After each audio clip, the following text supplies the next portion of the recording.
네, 여러분 안녕하십니까? 옴니사의 새 출발, 호라이즌과 워크스페이스 원으로 구축하는 미래형 가상화와 디바이스 관리라는 주제로 오늘 웨비나 진행을 맡게 된 안나경입니다. 반갑습니다. 네, 기존 VM웨어 제품으로 친숙하신 호라이즌과 워크스페이스 원이 옴니사라는 새로운 브랜드 네임으로 시작하게 되었습니다. 네, 이에 따라서 어떤 변화가 있는지 많이들 궁금하셨을 텐데요. 네, 오늘 웨비나에서는 이런 궁금증을 해소해 주시고 또 새롭게 변화된 옴니사 호라이즌과 워크스페이스 원 제품에 대해서 소개해 주실 분들을 모셨습니다. 네, 옴니사 코리아에서 파트너 비즈니스를 총괄하고 계시는 현필한 상무님과 옴니사 코리아에서 기술 파트를 하고 계시는 이대근 이사님, 그리고 다우데이터에서 가상화 프로젝트를 담당하고 계시는 이용근 차장님 오늘 자리해 주셨습니다. 안녕하십니까? 네, 안녕하십니까. 네, 한 분씩 자기소개 부탁드리겠습니다. 네, 저는 옴니사 코리아에서 파트너 비즈니스를 총괄하고 있는 현필환이라고 합니다. 예, 반갑습니다. 네, 안녕하십니까. 저는 옴니샤에서 기술 쪽을 담당하고 있는 이대근이라고 합니다. 만나 뵙게 돼서 반갑습니다. 네, 안녕하십니까. 저는 다우데이터에서 옴니샤 쪽 기술 지원을 하고 있는 이용근 차장입니다. 오늘 이슈가 되고 있는 망분리에 대한 보안, 그리고 옴니샤 클라우드로 이제 전환할 수 있는 부분에 대해서 말씀드리도록 하겠습니다. 네, 세 분 반갑습니다. 네, 오늘 웨비나가 진행되는 동안에 시청자 여러분들께서는 궁금한 사항이 있으시면 채팅창에 질문을 해주시면 담당자분께서 답변을 해드릴 예정입니다. 그리고 웨비나에 참여하시고 설문을 작성을 해주신 분들 중 100분께는 스타벅스 아메리카노 기프티콘을 보내드리고요. 좋은 질문을 해주신 분들 중 5분께는 투썸플레이스 기프티콘을 경품으로 보내드릴 예정입니다. 끝까지 많은 참여와 적극적인 참여 부탁드리겠습니다.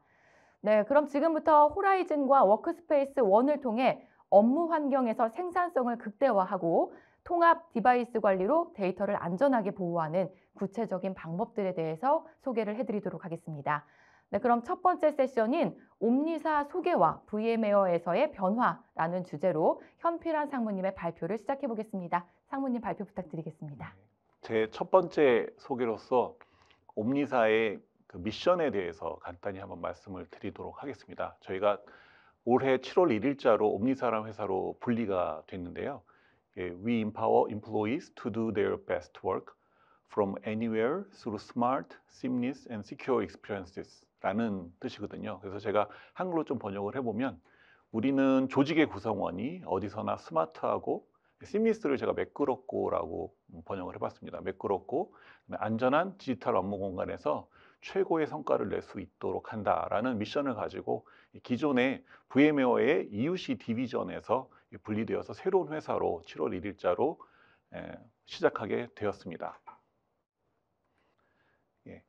저희는 여러 기술을 활용하여 디지털 업무를 모두에게 더 나은 방법으로 개선하고 그를 통해 여러분이 더 많은 비즈니스 가치를 창출할 수 있도록 돕기를 원합니다. 지난 4, 5년 동안 팬데믹 및 포스트 팬데믹 기간을 거치면서 업무 공간의 개념은 완전히 변했다고 보고 있습니다. 첫째로 좋은 사용자 경험, 그리고 둘째로 근무 환경의 유연성, 그리고 셋째로 다양한 기기 선택에 대한 고려는 이제 당연한 것이 되었습니다. 직원들은 자신과 자신의 업무에 가장 잘 맞는 방식으로 작업하기 마련입니다. 그래서 좋은 디지털 직원 경험은 인재 유지, 그리고 비즈니스 민첩성, 그리고 비즈니스 회복력에 필수적이라고 여겨집니다. IT팀과 시장 모두 시대의 변화에 대응하여 디지털 업무 공간의 유연성과 기기 선택의 폭을 확대하고 있습니다. 직원 및 조직의 요구를 지원하기 위해 사용기기와 앱의 수가 수백만 개로 증가하고 있습니다. 하루가 멀다 하고 쏟아지는 다양한 새로운 기기 및 앱의 급속한 성장은 관련 기술이 따라잡기가 어려울 정도로 훨씬 빠르게 진행되고 있으며 이로 인해 기업의 무질서도가 크게 증가하고 있습니다. 이 무질서도를 저희는 엔터프라이즈 엔트로피라고 표현을 하고 있습니다. IT팀은 이 모든 기술을 관리할 수 있는 단일 장소가 없는 상황이고요. IT팀들은 문제의 한 측면에서만 집중한 개별 솔루션을 도입해 문제를 전체적으로 해결하지 못하는 경우가 많습니다. 이런 솔루션 간의 단절과 공백으로 공격 표면이 넓어지면서 기업들의 보안 위험도 함께 커지고 있습니다. 이제 기업이 필요한 것은 집중화된 접근 방식, 영어로는 a focused approach라고 보고 있습니다. 즉 관련 문제를 따로따로 해결하기보다는 종합적이고 우선순위가 명확한 전략을 세워서 접근해야 합니다. 저희 옴니사가 바로 그 집중된 접근 방식을 제공하고 있습니다. 옴니사는 스마트하고 매끄러우며 안전한 디지털 경험을 제공하는데 100% 집중하고 있습니다. 옴니사는 AI 기반 담임 플랫폼으로 앞서 언급한 복잡한 문제를 해결하고 시스템의 무질서도를 효과적으로 관리합니다. 이로써 여러분은 보안 강화, 운영 효율화, 그리고 비용 절감의 혜택을 동시에 누릴 수 있습니다.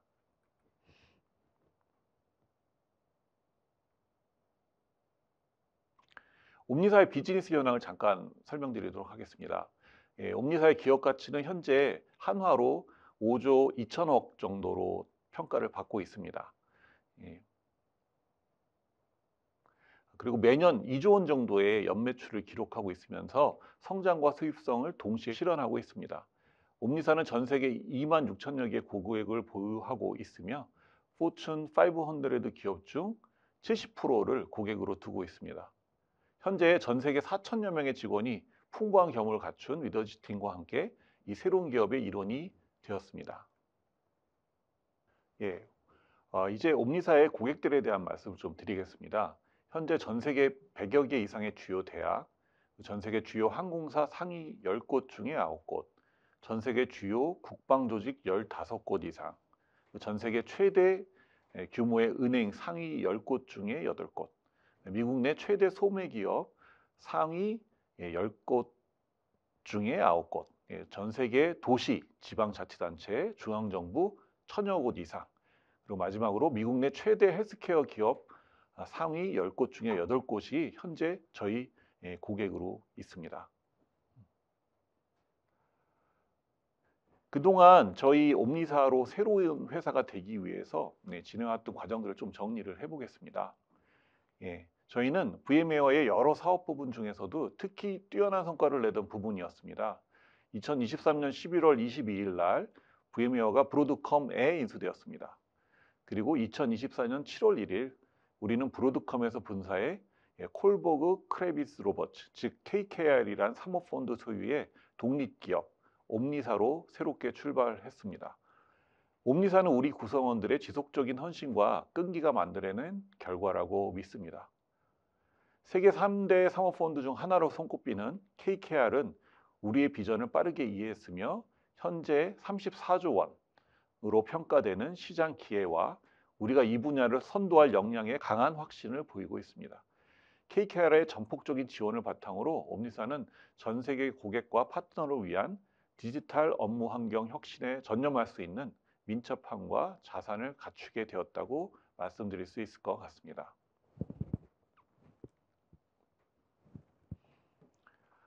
저희는 앞으로 크게 3가지 영역에 지속적으로 투자할 것입니다. 첫째는 기술 혁신 부분인데요.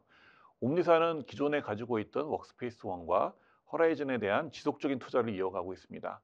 또한 자가 치유, 자가 구성, 자가 보완이 가능한 자율적인 업무 환경에 대한 비전을 실현하기 위해 AI 기반의 플랫폼의 발전에 주력할 예정입니다. 두 번째로 비즈니스 편의성 개선인데요. 고객과 파트너가 옴니사와 더 쉽게 협력할 수 있도록 전담 영업 및 지원팀을 제공하여 새롭게 독립된 기업 구조에 맞춘 새로운 파트너 프로그램을 도입합니다. 마지막으로 3번째는 에코시스템 확장 및 통합 강화입니다. 고객이 혁신의 최전선에 설 수 있도록 특정 밴드에 대한 의존도를 낮추고 에코시스템을 확장하며 통합을 강화해 나가겠습니다.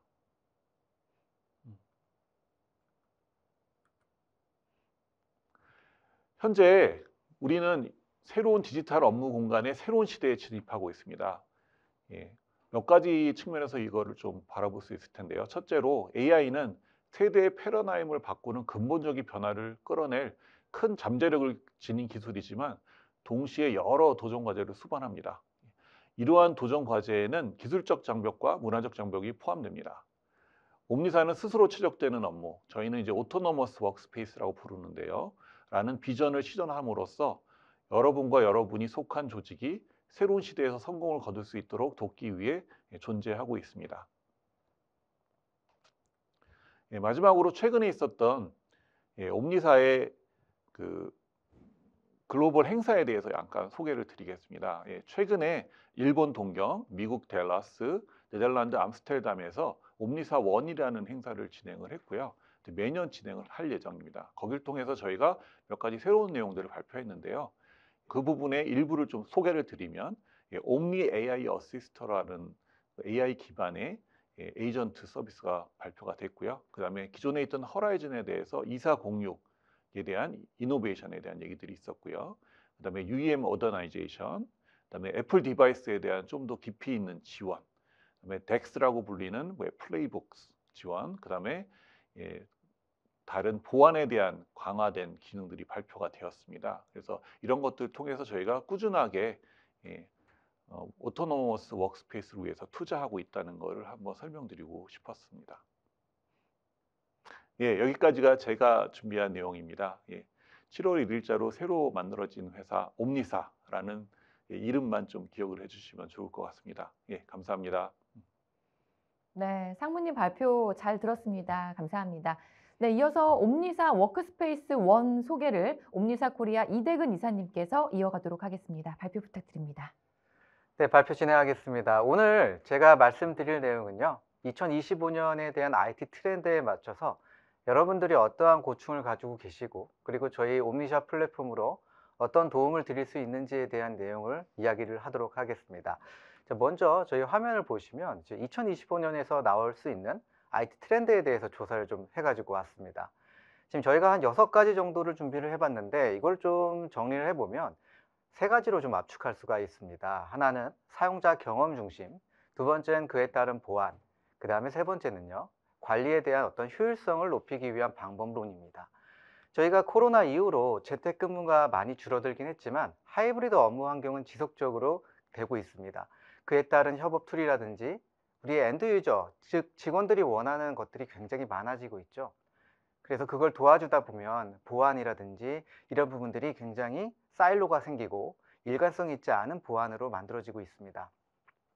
그래서 25년의 IT 트렌드는 두 번째는 보안과 포스트 망분리, 망분리에 대한 완화 조치를 어떻게 대응해야 될지가 두 번째 트렌드로 볼 수 있었고요. 그 다음에 묶어서 세 번째로 보게 되면 관리의 효율성입니다. 우리가 AI, ML 많이 들어보셨지만 이걸 어떻게 잘 쓸 수 있을까라는 부분들이 의문점으로 있었던 것들이 우리는 이제 잘 쓸 수 있게끔 대중화가 됐고요. 그 대중화에 있어서 또 특정 문제가 발생했을 때 자동으로 처리해 줄 수 있는 자동화까지 어떻게 관리적으로 효율적으로 관리할 수 있을까? 이런 것들이 이제 IT 트렌드로 볼 수 있을 것 같습니다. 자, 그런데 그러면 여러분들은 아마 사용자 경험 중심으로 진행을 하다 보면 이런 도전 과제를 마저 보실 수 있을 것 같아요. 예를 들면 집에서 근무를 해야 되는데 내가 원하는 PC가 없어요. 그러면 개인이 갖고 있는 PC가 맥OS가 됐던가 아니면 개인이 갖고 있는 태블릿으로 업무를 하던가 이제 그렇게 하다 보면요, 그 필요한 어플리케이션이라든지 협업 도구 또는 관리 툴 이런 것들을 지속적으로 구매하게 됩니다. 자, 구매를 하다 보면 관리 솔루션들에 대한 파편화도 일어나고요, 또 솔루션 간에 대한 보안 관점도 다르기 때문에 보안에 대한 어떤 홀들이 나타나게 돼요. 근데 이것뿐만 아니라 더 큰 문제는요, 관리해야 될 관리 주체들이 많아진다는 거죠. 즉 관리의 비용은 지속적으로 늘어난다는 겁니다. 그래서 여러분들은 이런 고려사항이 좀 필요해요. 우리가 어떻게 강화된 인증을 할 것인지, 사용자, 예전에는 저희가 경계방화벽 입장에서 봤을 땐 사용자 기준으로만 인증을 하면 들어갈 수 있게끔 했지만 이젠 사용자와 디바이스까지 함께 인증을 한 후에 회사의 내부에 있는 서비스나 사스 서비스에 액세스할 수 있고요. 그리고 그 어떠한 단말기로 액세스를 하더라도 통합관리, 그리고 통합보안, 그리고 비저빌리티를 높이고 선제적으로 대응할 수 있는 체제를 지금 고려를 해야 된다라고 말씀을 드리고 싶어요. 그래서 저희가 이런 지속 가능한 해결책의 이름을 앞서 말씀드렸던 것과 같이 집중된 접근 방식과 제로 트러스트에 대한 보안 방법, 그리고 AI, ML에 대한 자동화 기능으로 효율적으로 관리해 보실 수 있는 해결책을 말씀을 좀 드리고 있습니다. 자, 요게 좀 복잡하시다면 이렇게 3가지로 좀 압축해 갖고 왔어요. 첫 번째가 사용자 경험 관리, 두 번째가 통합 보안 모델, 그리고 세 번째가 AI, ML에 대한 자동화. 자, 그러면 저희 솔루션을 가지고 어떻게 이거를 잘 할 수 있는지를 말씀을 좀 드려보도록 하겠습니다. 사용자에 대한 경험 관리라는 건 사용자가 입사를 하고 퇴사할 때까지 전반적인 라이프 사이클을 관리하는 거예요. 그 안에는 회사의 OS라든지 아니면 보안 정책이라든지 어플리케이션이라든지 이런 것들이 필요한 경우들이 있는데요. 이런 필요한 경우들에 대한 각각의 리소스에 대한 정보들을 수집하고 사용자가 원하는 방향으로 갈 수 있게끔 관리해 주는 걸 사용자 경험 관리라고 얘기를 합니다. 또한 그 망분리 때 많이 사용을 하시는 저희 이제 가상화 데스크탑 아니면 가상화 어플리케이션 등등을 통해서 업무의 연속성을 유지시켜 주고요. 디바이스에 대한 보안 정책도 유지시킬 수 있는 이런 사용자가 원하는 환경을 어떻게 잘 관리할 수 있을지, 이게 저희가 제공할 수 있는 첫 번째 키라고 말씀을 좀 드릴 수 있고요. 두 번째 키는 통합 보안 모델이에요. 단말기를 따로 관리하는 것이 아니라 통합 인증 강화를 해서 사용자하고 단말기, 우리 사용자가 확인된 단말기로 액세스를 하는지부터 보안은 시작이 되는 겁니다. 그리고 각각의 액세스할 때마다 조건에 따른 액세스에 대한 관리 포인트를 체크를 하고요. 그리고 사스 어플리케이션이나 아니면 데스크탑 가상화 이런 어플리케이션을 액세스할 때마다 또 새로운 보안을 접근할 수가 있게 되는 거죠. 그리고 요즘에 뭐 피싱이라든지 아니면 스파이웨어가 자신이 갖고 있는 BIOG 단말이나 회사 단말에 설치가 되면 문제가 되는데, 이런 취약점을 어떻게 보안 관리할지 이런 것들을 저희가 두 번째 키로 말씀을 좀 드릴 수 있습니다. 자, 세 번째는요, 자동화예요. 자동화라고 한다는 건 그냥 가만히 있다가 뭐 자동으로 처리가 되는 건 아니잖아요.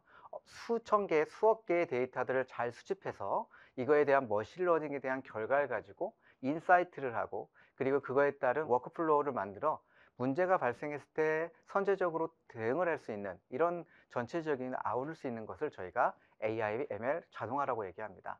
저는 그래서 오늘을 이 세 가지의 키 파인딩을 가지고 저희 제품인 옴니샤 플랫폼에 대해서 이야기를 할까 해요. 자, 옴니샤 플랫폼에는 저희가 가지고 있는 호라이즌 솔루션과 워크스페이스 원 두 가지의 솔루션을 가지고 있습니다. 자, 여기 안에서는 여러분께 도움을 줄 수 있는 가상화 데스크탑이라든지 어플리케이션 가상화, 그리고 엔드포인트에 대한 보호, 그리고 보안, 통합 보안, 통합 보호, 그리고 통합 직원 업무 관리, 이렇게 저희가 솔루션을 제공해 드릴 수 있어요. 그리고 저희가 이렇게 솔루션을 관리를 하다 보면 수천, 수억 개의 데이터들을 모으죠. 이 모아진 데이터를 가지고 머신러닝 기반으로 워크플로우를 만들거나 인사이트, 루트코즈에 대한 어널리스틱 등의 공통 플랫폼 서비스를 제공하면서 여러분들에게는 이제 효율적으로 IT를 관리하고 운영할 수 있게끔 만들어 드리고, 또 실미스한 사용자 경험과 선체적인 보안에 대한 혜택을 드릴 수 있게끔 만들어낸 게 바로 옴니샤 플랫폼입니다. 자, 그러면 오늘 저희가 사례를 좀 준비해 왔는데요. 제가 먼저 워크스페이스 원에 대해서 사용자 경험, 보안, 자동화 이런 부분을 좀 설명을 좀 드릴 거고요. 저희 뒤에서 이제 호라이즌에 대한 기능을 가지고 각각의 경험과 그리고 어떻게 보완을 할 수 있는지에 대한 설명을 좀 더 드릴 예정입니다. 아마 다들 경험하실 거예요. 처음에 입사를 했을 때하고 퇴사했을 때 많은 분들이 저도 많은 경험이 있는데, 두 가지의 경험이 있습니다. 첫 번째 경험은 제가 입사를 딱 하고 PC를 받아요. PC를 받고 일주일이나 한 달 동안 온보딩을 합니다. 필요한 어플리케이션을 설치하고 필요한 VPN이라든지 와이파이 설정을 하고 프린트 설정을 하고 보안 설정, 보안 프로그램 확인받고, 그게 한 달 정도가 걸린 경우가 있었어요. 그런데 제가 옴니샤에 들어왔을 때는요, 제가 PC를 받고 1시간 이내에 업무를 할 수 있는 환경이 됐습니다. 그건 바로 저희가 이 옴니샤 플랫폼을 사용하고 있기 때문인 거죠. 제가 PC를 받고 인터넷을 연결한 다음에 아이디하고 패스워드를 입력을 하니까 필요한 소프트웨어들이 백그라운드에 다 설치가 되고, 그리고 보안 솔루션이나 아니면 보안 정책들이 다 내려오게 됩니다. 그러고 있다가 제가 필요한 서비스들이 가운데 보시는 저 화면처럼 사스 서비스나 설정 어플리케이션 아니면 가상화 데스크탑, 가상화 어플리케이션 등등이 한 화면에 나타나게 돼요. 클릭을 하면 바로 싱글 사인온으로 바로 액세스할 수 있어서 바로 업무를 볼 수 있는 환경을 만들어 준 겁니다. 이게 가장 저희가 중요시 여기는 사용자 경험 관리, 즉 사용자 경험을 좋게 만들 수 있는 업무 환경으로 제공을 해드리는 거예요. 자, 그러다가 제가 무슨 문제가 생겼어요. VPN이 연결이 되지 않아요. 그래서 셀프 서비스 창으로 들어가 봤더니 저하고 똑같은 문제를 갖고 있는 FAQ가 있어서 처리를 하려고 했지만 그래도 되지 않아서 IT팀에게 원격 기술 요청을 받았습니다. 그래서 IT팀이 직접 오지 않고요, 원격으로 기술 지원을 해주고요. 그 뒤에 바로 설문조사를 해줍니다. 그래서 제가 어떤 부분들이 문제가 있었고 이런 부분을 받으니까 좋았다라고 끊임없는 커뮤니케이션을 통해서 회사에 대한 업무에 대한 호환성이나 접근성, 일관성 등을 지속적으로 관리를 해주셨습니다. 그리고 퇴사를 하시는 분들에게는 퇴사할 때 PC를 반납을 하잖아요. 반납과 동시에 초기화가 되고요. 초기화된 PC는 다시 다음에 들어오시는 입사자에게 사용할 수 있게끔 라이프 사이클의 매니지먼트를 할 수 있게끔 만들어 드렸습니다. 자, 그러면 제가 이렇게 쓰고 있는 이 PC에서 하나의 어플리케이션을 실행을 한번 해보도록 하겠습니다. 보시는 게 지금 사스 서비스예요. 뭐 잘 아시는 세일즈포스라고 하는 건데, 제가 입사를 하고 나서 세일즈포스에 대한 어플리케이션을 실행을 했더니 바로 실행이 됐어요. 그냥 관리자 입장으로 돌아가 볼게요. 관리자에게 너 PC를 줬으니까 사스 서비스, 특히 ERP 솔루션인 세일즈포스 같은 거를 그냥 들어가게끔 해주면 문제가 될 수 있겠죠. 그래서 저희는 세 가지의 어떤 보안 체계를 갖고 있어요. 첫 번째가 디바이스에 대한 상태를 확인하고 사용자를 확인하고 그 다음에 위험 점수를 확인하는 세 가지의 필러를 가지고 있습니다. 첫 번째는 디바이스에 대한 규정, 즉 우리 디바이스가 회사에서 관리되는 단말기가 잘 관리가 되고 있는 단말인지 아닌지 확인해요. 그 내용을 보면요, 보안 정책이라든지 아니면 OS 버전, 뭐 안티바이러스나 뭐 방화벽을 어드미니스트러 권한을 갖고 있는 우리 직원분들은 충분히 없앨 수 있거든요. 그래서 그러지 않았나 확인을 하고 만약에 지우면 접속을 차단합니다. 이 순간부터요. 근데 그렇지 않으면 다음으로 넘어가요. 제가 제일 상단에다가 제로 트러스트라고 썼는데, 제로 트러스트의 두 번째 어떤 조건이 바로 소프트웨어적인 경계 보안입니다. 이것이 바로 소프트웨어적인 경계 보안인데요. 최소한의 권한을 주고 사용자가 특정 어플리케이션, 사스 서비스에 액세스할 때 거기에 들어갈 때 뭐 알려진 네트워크로 들어오는지 아니면 각 어플리케이션에 그 사용자 권한이 있는지 한 번 더 체크를 합니다. 여기까지 인증이 끝나면요, 끝난 게 아니고 한 번 더 물어봐요. 사용자 개인 아이디가 1시간 전에 서울에서 로그인을 했다는 기록이 있는데 1시간도 안 돼서 저기 뭐 제주도라든지 홍콩에서 로그인 기록이 생긴다 그러면 사용자 계정 탈취됐다고 100% 저희는 알 수 있죠. 그렇게 되면 사용자에게 한 번 더 물어보거나 아니면 액세스를 디나이하거나 이런 식으로 제로 트러스트의 보안의 엔드포인트 관점으로 이런 보안에 대한 기능을 제공을 해드립니다. 많은 분들이 이 부분에 대해서 질문을 주세요. 그러면 요즘에 말하는 제로 트러스트가 이걸로 다 되느냐? 그렇지 않습니다. 이 제로 트러스트는 엔드포인트부터 엔드 투 엔드로 전체적인 전반적인 으로 다 보안을 관리를 해야 되는 거지, 저희가 이 부분에서 말씀을 드리는 거는 딱 엔드 포인트에서부터 네트워크까지, 그러니까 사스 앱이나 인터널 네트워크에 들어가는 데까지 저희가 관리를 한다라고 말씀을 좀 드릴 수 있을 것 같아요. 자, 다음엔 이제 보안 준수 상태예요. 우리 단말기가 얼마나 보안을 잘 관리하고 있는지 체크를 해야 되는데 그 기준이 있습니다. 이 기준을 저희가 데스크탑과 모바일로 나눴고요. 이 보안 정책은요, 한 4,000가지, 많게는 4,000, 적게는 200가지가 넘어요. OS별로. 그렇지만 저희가 멀티 OS 플랫폼에 맞춰서 각각의 보안 규정을 이렇게 라인 바이 라인으로 만들었어요. 데스크탑과 모바일은 OS 기준으로 서로 좀 다르지만 이 중에서 하나만 사용자가 제거를 하거나 이 체크 항목에 빠지게 된다 그러면 왼쪽의 화면처럼 빨간색으로 규정 준수 위반이라는 표시가 나오고요.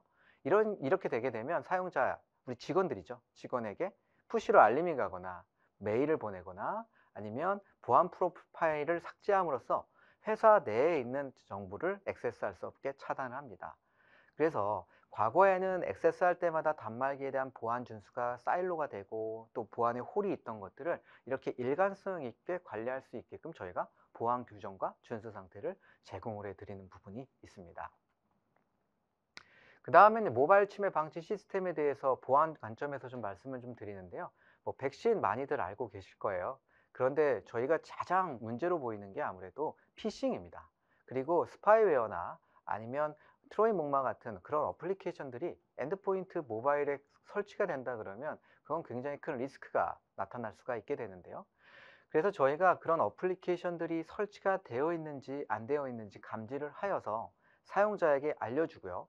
사용자가 지우도록 유도합니다. 그리고 지우지 않으면요, 회사 내부에 있는 서비스에 액세스할 수 있게끔 차단을 하고요.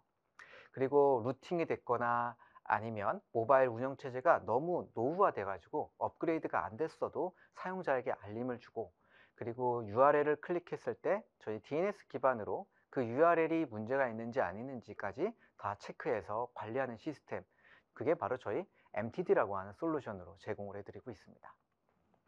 자, 지금까지 제가 이제 보안에 대해서 좀 많이 말씀을 좀 드렸어요. 뭐 제로 트러스트의 보안 관점이라든지 모바일 기반의 보안 관점, 이런 것들을 좀 말씀을 드렸는데, 끝으로 저희가 자동화 관리 부분에 대해서 좀 설명을 좀 드려보도록 하겠습니다. 자동화로 관리하려면요, 엄청나게 많은 데이터를 수집해야 돼요.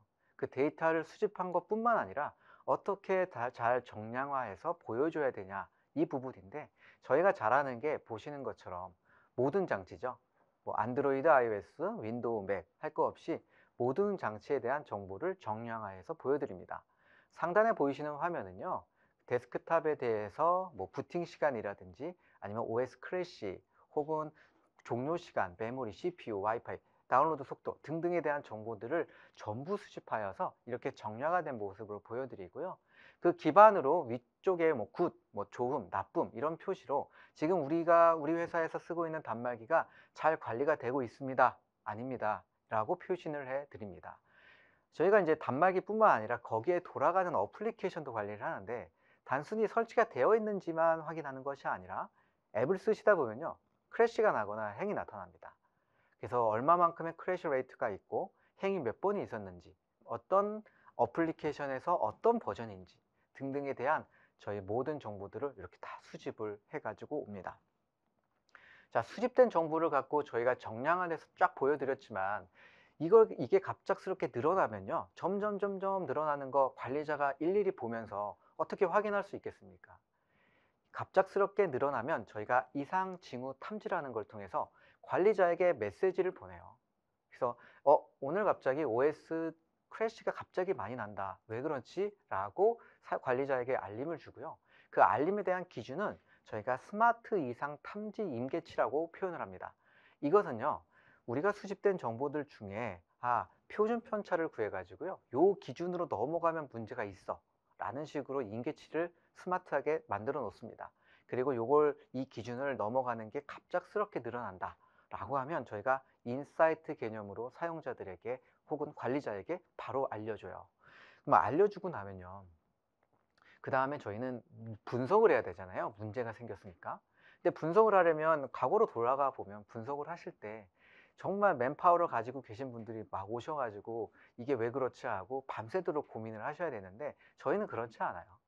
이걸 원인 분석이라고 하는 버튼을 하나 누르시고요, 그 버튼을 누르게 되면 그거에 대한 예상되는 원인을 1에서 10까지, 10가지 정도로 보여줍니다. 그 보여진 원인 중에서 우리 관리자는 잘 본인들이 판단해 갖고 적용을 해보고, 그 적용을 했을 때 문제가 없다 라고 판단이 되시면요, 그 판단된 내용을 갖고 워크플로우를 만들어 줍니다. 이것도 물론 자동으로요. 예를 들면요, 저희가 OS 크래시가 나가지고 문제의 원인을 돌려봤더니 이게 바이오스 업데이트가 필요한 거예요. 그럼 바이오스 업데이트에 대한 정책을 수만 대의 단말기에 다 정책을 내리게 되면 적절하지 않은 단말기한테까지 내려가기 때문에 굉장히 딜레이가 발생을 해요. 그래서 저희는 이 워크플로우 안에는 조건문이 있죠. 특정 바이오스보다 버전이 낮을 경우 이런 문제가 발생을 하고, 즉 이런 문제가 발생하는 단말기를 1차로 저희가 필터링을 한 다음에 그 단말기에만 바이오스 업데이트를 한다라는 정책을 내리게 되는 거죠. 이런 식으로 저희가 워크플로우를 만들어서 AI, ML 기반의 자동화 관리를 할 수가 있게 됩니다. 그 밖에 고객들이 많이 사용하시는 워크플로우들이 있으세요. 물론 이건 로우 코드 방식으로 드래그 앤 드랩으로 만들어 줄 수 있고, 이걸 소스 코드로 아웃풋을 만들어서 사용하실 수도 있습니다. 그래서 저희가 고객 자동의 워크플로우에 가장 많이 쓰시는 게 앱 설치 순서예요. 앱이 아마 설치하면 되지 라고 생각을 하시겠지만 디펜던시가 많이 걸려 있는 앱들이 많아요. 특히 보안 앱 같은 경우에는 특정 조건이 맞아야 설치되는 경우들도 있습니다. 그런 앱 설치 순서에 대한 관리를 워크플로우로 만들어 드리고, 또한 OS 패치 혹은 어플리케이션에 대한 패치라는 것은 특정 단말기는 패치가 돼 있는데 특정 단말기는 또 되어 있지 않아요. 혹은 또 그 단말기는 패치를 하지 않아도 되는데 기다려야 된단 말이죠. 이런 식으로 필터링을 되어 있지 않은 상태에서 패치를 한 번에 내리게 되면 많은 딜레이를 가지고 가는데, 필터링을 해서 딱 필요한 사용자의 OS와 어플리케이션에만 패치를 할 수 있는 그런 워크플로우를 제공해 드릴 수 있습니다. 그래서 앞서 보여드렸던 것처럼 디바이스나 앱에 대한 모니터링, 그리고 디바이스 온보딩, 그리고 배터리 모니터링, 그리고 공유 단말기 체크인 알람 등등에 대한 여러분들이 사용하실 수 있는 워크플로우를 가지고 자동화된 관리를 하실 수가 있게 되는 거죠. 그래서 저희가 뒤에서는 호라이즌에 대한 설명을 조금 더 드리겠지만, 워크스페이스성 관점으로 OS 플랫폼을 사용을 하셨을 때 어떠한 베네핏을 드릴 수 있는지 말씀을 좀 드리면요, 가장 중요한 사용자 경험을 해치지 않고 거기에 따른 보안에 대한 셀렉티브하고, 그리고 컨셉츄얼하고, 그리고 조건에 따른 보안을 좀 더 촘촘하게 만들어 드릴 수 있어요. 자, 끝으로 이렇게 복잡하고 다양하지만 자동화된 관리 기능으로 관리의 효율성, 즉 일부 우리 관리자가 뭐 100명, 200명이 아니라 10명 안쪽으로 수천, 수만 대의 단말기까지 관리할 수 있는 그런 편리한 기능을 저희 제품으로 제공해 드릴 수가 있게 됩니다. 네, 저는 발표를 여기서 마치도록 하겠습니다. 네, 발표 감사합니다. 네, 그럼 오늘 웨비나의 마지막 세션인 옴니사 호라이즌 소개 및 도입 사례라는 주제로 다우데이터 이용근 차장님께서 발표를 진행해 주시겠습니다. 발표 부탁드립니다. 안녕하십니까. 저는 아까 소개는 드렸지만 다우데이터에서 이제 옴니샷 쪽 엔지니어를 담당하는 이용근이고요. 제가 말씀드릴 주제가 최근에 또 많이 이슈가 되고 있는 이제 망블리 쪽하고, 그리고 이제 클라우드 쪽으로 이제 전환하시는 이제 고객들이 많이 있습니다. 여기에서 이제 호라이즌 쪽이 어떻게 전략을 짜고 있는지 그것에 대해서 말씀드리도록 하겠습니다. 네, 먼저 제가 발표할 장표는 이제 규제 준수를 위한 망블리 장표고요.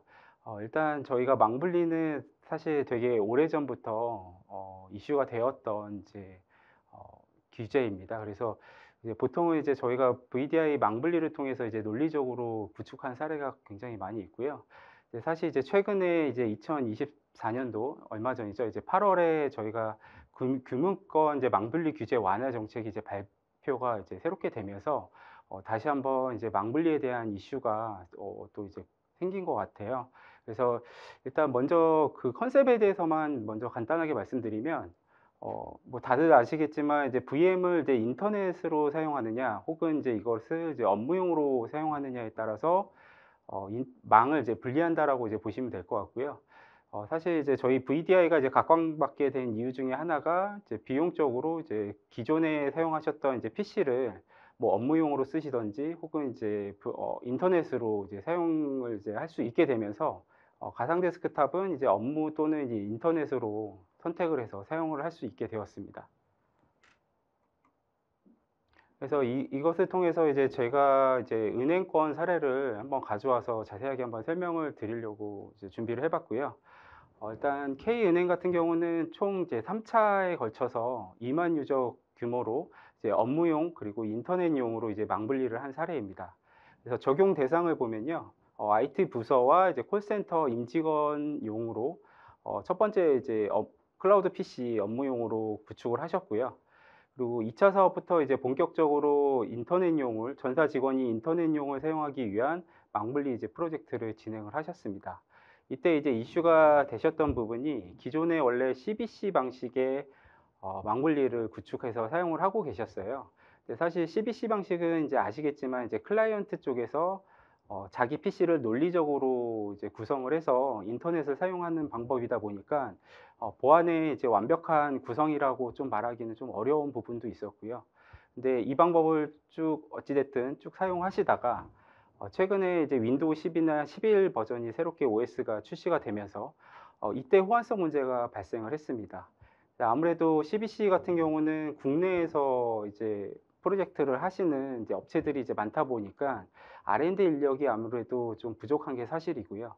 뭐 어찌 됐던 간에 윈도우 10에 이제 호환성 문제가 이제 발생을 하면서 다시 이제 VDI 시스템, 기존의 1차 사업에서 이제 잘 이제 운영 업무로 쓰셨기 때문에 2차 사업에서 인터넷용 이제 PC를 구축을 하실 때는 다시 이제 VDI 시스템으로 구축을 하였습니다. 그리고 또 이제 장점 중에 하나가 저희 호라이즌의 라이센스 체계를 보면 또 동시 사용자 접속을 기준으로 저희가 라이센싱을 체킹을 하다 보니까 어차피 인터넷은 플로팅하게 그냥 VM들을 이제 배포를 해놓고 필요할 때마다 사용자들이 들어가서 인터넷을 사용하면 되기 때문에 2만 유저라고 해서 전체 2만 유저의 라이센스를 구매할 필요 없이 최소한의 업무 특성을 잘 파악을 해서요. 그때 이제 동시에 사용할 수 있는 업무 그 유저 수를 책정을 해서 도입을 하였습니다. 그래서 1차, 2차에서 잘 이제 구축을 해서 사용자들이 잘 사용을 했던 거를 기반으로 이제 본점에서 이제 임직원들이 전체적으로 다 사용할 수 있게끔 이제 전체 직원에 대한 이제 업무망까지 구축을 했었습니다. 그래서 총 데이터 센터는 3개로 이제 구성이 되었고요. 각각의 데이터 센터에 각 업무에 맞는 사용자들을 이제 배치를 하였고, 또 사용자들은 이제 업무 특성에 따라서 제로 클라이언트라든지 뭐 PC, 그리고 원격에서 이제 재택근무를 하시는 분들은 뭐 모바일 디바이스까지 다양한 이제 모바일 디바이스를 지원할 수 있도록 구성을 하였습니다. 간단하게 접속하는 이제 플로우에 대해서 좀 말씀드릴 건데요. 기존에 원래 IT 운영을 하셨던 업무용 클라우드 PC 같은 경우는 간단한 이제 방화벽 포트를 오픈해서 본인한테 이제 할당받은 업무용 PC 데스크탑을 받으셔서 이제 운영을 하셨고요. 그 외에 이제 재택근무자 같은 경우에는 그 기존에 사용하셨던 이제 VPN을 활용하셔서 내부로 이제 접속해서 사용하실 수 있게 또 업무를 열어 두었습니다. 그 외에도 이제 전체적으로 VPN을 다 사용하신 게 아니고 일부 이제 VPN을 사용할 수 없는 이제 구성원들은 이제 호라이즌의 이 UAG라는 이제 보안 서비스 중간 VPN을 대체할 수 있는 서비스가 있는데요. 그 서비스를 이용해서 또 일부 사용자들은 또 원격에서 또 사용할 수 있게끔 저희가 구축을 해드렸습니다. 그 아까 잠깐 말씀드렸던 2차 사업 중에 그 CBC 방식에 대해서 이제 좀 말씀드렸었는데요. 그때 이제 CBC의 이제 문제점 중에 이제 아까 호환성 문제를 또 말씀드렸지만 그 호환성 문제 외에도 원래 이제 자기가 사용하는 PC에 그 CBC라고 하는 소프트웨어를 얹어서 구동을 하는 방식이다 보니까 기존에 원래 사용하셨던 소프트웨어하고 호환성 충돌 문제라든지 또 여러 가지 이제 문제점들이 있었나 봐요. 그래서 그런 문제점들도 이제 포함이 됐고요. 또 가장 중요한 부분은 이제 보안적인 측면을 들 수가 있는데요. 기존에 이제 하나의 PC에서 논리적으로 인터넷과 업무를 같이 사용을 하다 보니까 원래 이제 망블리의 취지가 이제 보안을 좀 더 강화시키기 위한 취지로 이제 망블리를 하는 걸 이제 컨셉으로 가이드라인이 나왔는데 이게 아무래도 하나의 PC를 논리적으로 사용하는 게 보안적으로 취약할 수밖에 없습니다. 그래서 이제 고객분들은 이거를 이제 중앙에 데이터 센터에다가 데스크탑 서비스를 올리시게 되면 아무래도 데이터 중앙화를 이룰 수 있기 때문에 보안적으로도 굉장한 메리트를 느끼실 수 있었던 사례 중에 하나라고 말씀드릴 수 있을 것 같습니다. 두 번째 컨셉은 이제 망블리에서 이어서 저희 이제 호라이즌 같은 경우는 최근에 이제 클라우드 서비스로도 이제 호라이즌을 구축할 수 있는 인프라를 제공을 하고 있어요. 그래서 기존에 원래 알고 계셨던 이제 호라이즌 구축 방식을 살펴보게 되면 잘 알고 계시는 이제 vSphere 기반 위에 저희 호라이즌이라고 하는 플랫폼을 얹어서 온프렘에 이제 보통 이제 구성하는 방식을 많이 채택을 하셨습니다. 근데 이거를 이제 저희는 이제 클라우드 방식, 다양한 인프라에서도 호라이즌을 구축할 수 있는 컨셉으로 한번 말씀드려 보도록 하겠습니다. 본격적으로 그 호라이즌에 대한 설명을 하기 전에 이 클라우드로에 대한 이제 전환, 이제 고민을 최근에 많이들 하고 계세요.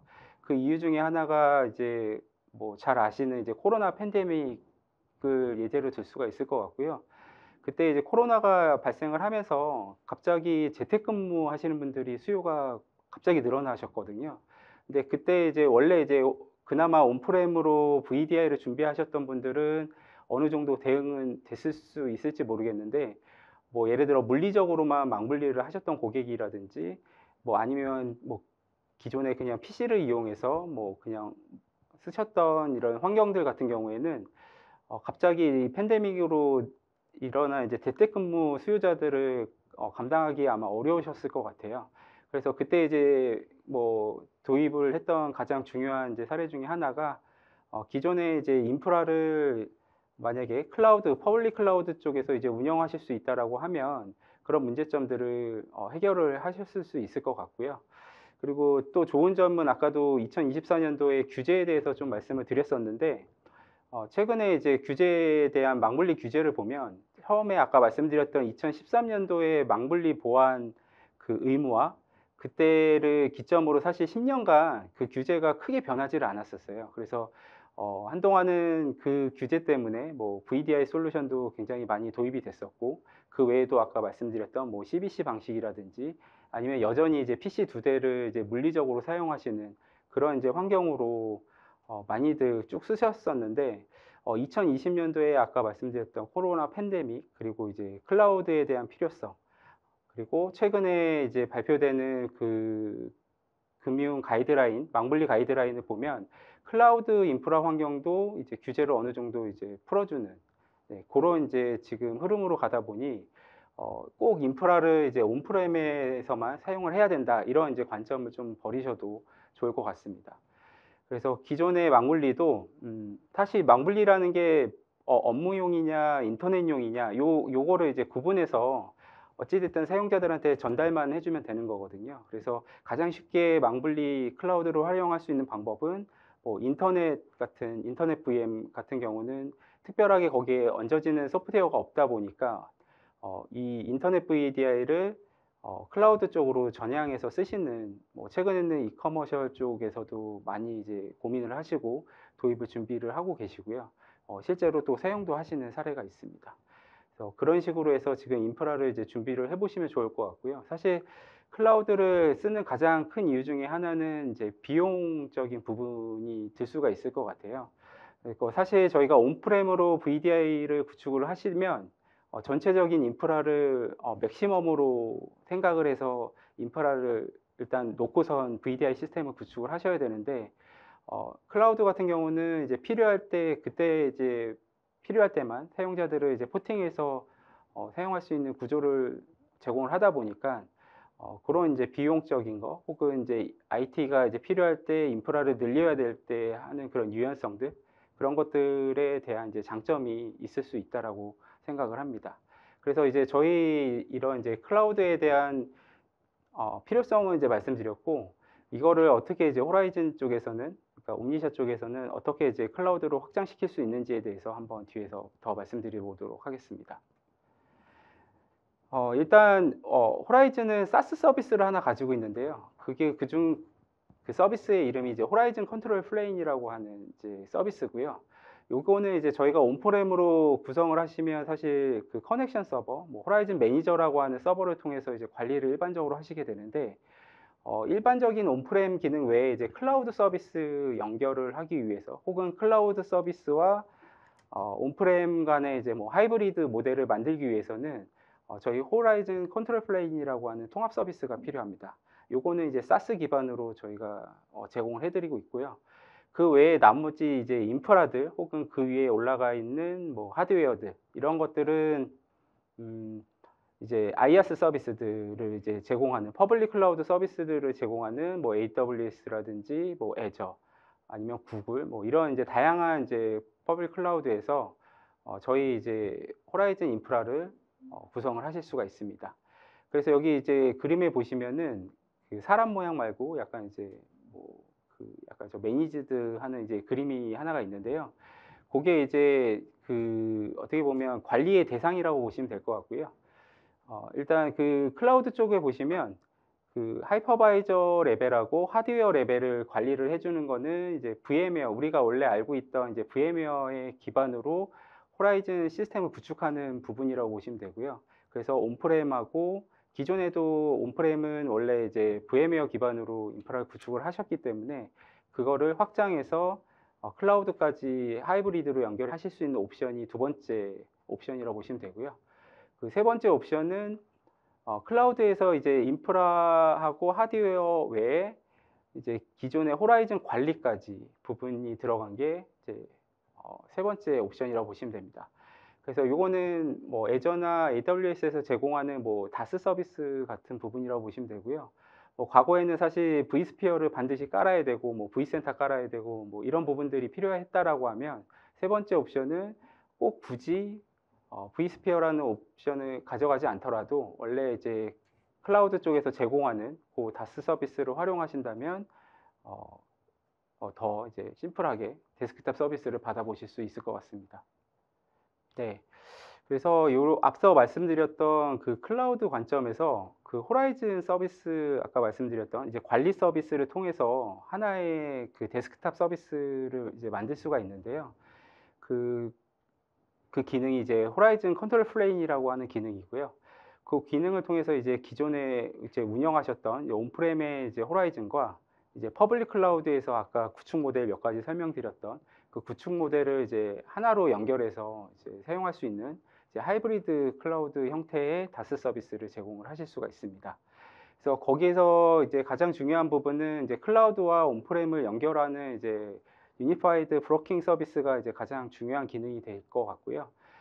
또 이제 중요한 점 중에 하나가 저희 이제 라이센스 부분이 될 수 있을 것 같은데, 저희는 이제 유니버셜이라고 하는 이제 호라이즌 라이센스 체계를 가지고 있습니다. 그래서 기존에 원래 사용하셨던 이제 온프렘에서 사용하셨던 그 라이센스를 클라우드로 이제 확장하면서 그 클라우드에 들어가는 그 라이센스로도 이제 활용을 하실 수가 있어요. 그래서 기존에 만약에 운영을 하시다가 아까 말씀드렸던 예를 들어 뭐 팬데믹이나 기타 여러 이제 상황들이 발생해서 갑자기 이제 클라우드 쪽으로 이제 확장이 필요하다. 그러면 당연히 요 인프라적인 부분은 이제 IaaS 업체에 이제 맡겨서 이제 운영을 하시면 되고요. 그리고 저희 쪽 기준으로 봤을 때는 라이센스를 유니버셜 라이센스로 활용하시면 기존에 이제 온프렘에 있는 것들을 활용을 더해서 이제 클라우드 쪽으로도 이제 그 라이센스를 옮겨서 사용하실 수 있는 그런 옵션도 가지고 있으니 그 점 이제 참고해 주시면 좋을 것 같습니다. 그리고 제가 마지막으로 준비한 장표는 이제 어플리케이션 관리에 대한 부분이고요. 일단 VDI를 이제 운영하시고 뭐 여러 이제 그 상황들을 보시게 되면은 기존에 사실 가장 어려웠던 것들 중에 하나가 이제 OS나 이제 어플리케이션들의 이제 업데이트 관리라고 보시면 될 것 같고요. 그래서 사실 그 OS하고 그 어플리케이션이 어떻게 보면 이제 하나의 그 이미지로 관리를 하다 보니까 사실 저희가 VDI 구축을 하다 보면은 마스터 이미지라는 거를 이제 만들게 되는데, 그때 그 마스터 이미지에 원래 이제 저희가 처음에 필요로 했던 고객의 이제 어플리케이션들, 그리고 고객이 원하는 뭐 여러 가지 서비스들을 이제 얹어서 마스터 이미지를 이제 배포하게 되는데요. 처음에 배포할 때는 좋은데 나중에 뭔가 이제 업데이트가 일어나거나 아니면 뭔가 패치를 해야 되거나 뭐 이렇게 되면 전체적인 이제 패치 업그레이드나 어플리케이션을 추가하기가 굉장히 좀 번거로웠어요. 그래서 이제 예를 들어서 뭐 마스터 이미지를 버전별로 뭐 준비를 해서 그 상황에 맞게끔 뭐 배포를 한다든지 뭐 이런 식으로 해서 좀 유지 관리를 했었는데, 사실 이런 이제 부분들이 어떻게 보면은 계속 수정을 해야 되고 배포를 해야 되는 아무래도 관리적인 이슈가 이제 발생을 하게 됩니다. 그리고 만약에 실제로 이미지를 배포를 했는데 그 이미지에 대한 이제 업데이트나 뭐 추가적인 기능들이 문제가 생겨서 롤백을 만약에 해야 된다. 그러면 그 롤백도 사실 또 쉽지가 않거든요. 그래서 저희는 이제 뭐 예를 들어 마스터 이미지를 만들어서 한 번에 이제 대량으로 이제 배포를 하게 되면 나중에 그거를 회수해서 다시 배포하기란 굉장히 또 어려운 부분들이 있었습니다. 그래서 이런 여러 가지 문제점들을 이제 해결을 하기 위해서 호라이즌 쪽에서는 원래 이제 어플리케이션을 분리해서 관리할 수 있는 앱볼륨이라고 하는 기능을 제공을 하고 있었습니다. 그래서 이 앱볼륨을 간단하게 좀 설명을 드리면요. OS와 어플리케이션을 이제 분리해서 운영 관리를 하실 수 있다라고 이해를 하시면 좋을 것 같고, 그 얘기는 이제 OS는 OS대로 그리고 어플리케이션은 어플리케이션대로 이제 구분을 할 수 있기 때문에 아까 말씀드렸던 이런 패치라든지 어플리케이션에 대한 뭐 업그레이드라든지 이런 것들을 쉽게 하실 수 있다라고 보시면 될 것 같고요. 컨셉은 그렇습니다. 컨셉은 기존에 원래 알고 있던 이미지를 아까 분리한다라고 말씀드렸잖아요. 이 분리하는 거를 쉽게 좀 말씀드리면 뭐 하나의 어플리케이션을 캡처를 해서 그 캡처된 이미지를 필요할 때 사용자 레벨별로 그 사용자가 필요한 어플리케이션이다 그러면 그거를 이제 사용자 계정에 따라서 그 어플리케이션을 사용할 수 있도록 그런 이제 권한을 제공할 수 있는 기능을 제공을 하고 있고요.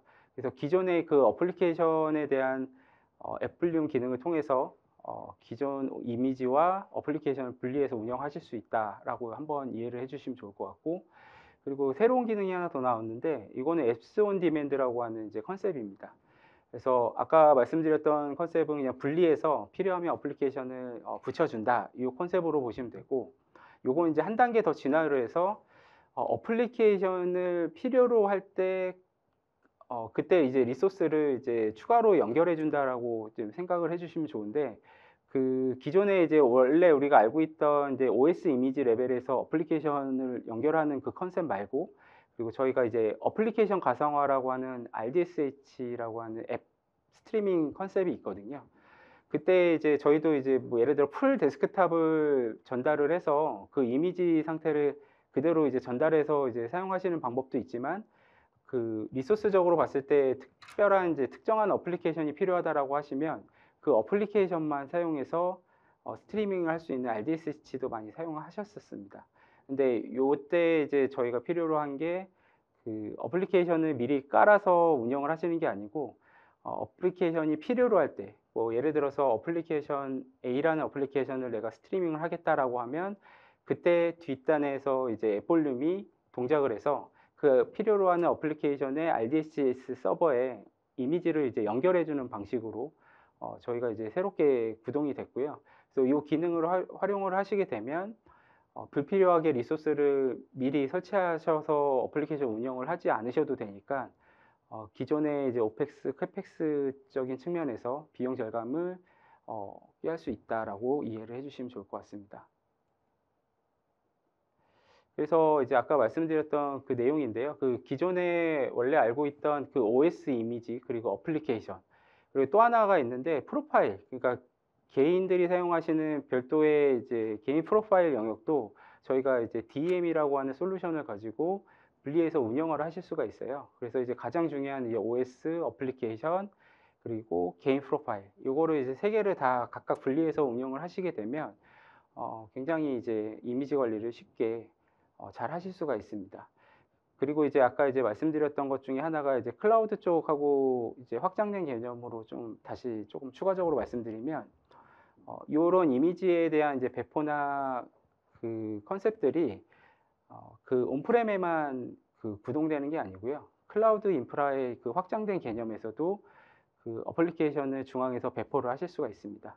그러니까 그 얘기는 이제 온프렘 기능이 아니라 멀티 클라우드 환경에서도 이 앱 볼륨, 아까 앱스 온 디맨드를 활용해서 어플리케이션 관리를 쉽게 하실 수가 있을 것 같습니다. 네, 마지막으로 제가 옴니샤 호라이즌에 대해서 요약해서 좀 말씀드리도록 하겠습니다.